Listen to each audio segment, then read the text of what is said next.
هذا ما تمكنا من جمعه من حطام الطائرة التي سقطت في مدينة دير الزور اليوم.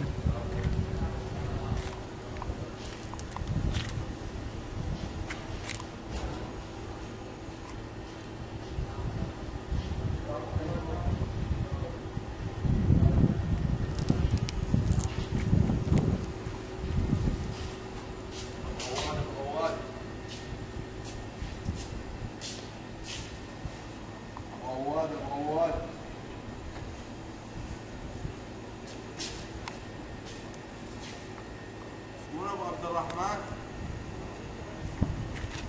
ابو عواد ابو عواد،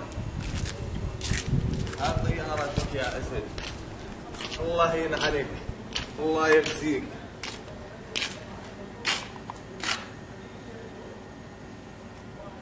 الله أكبر.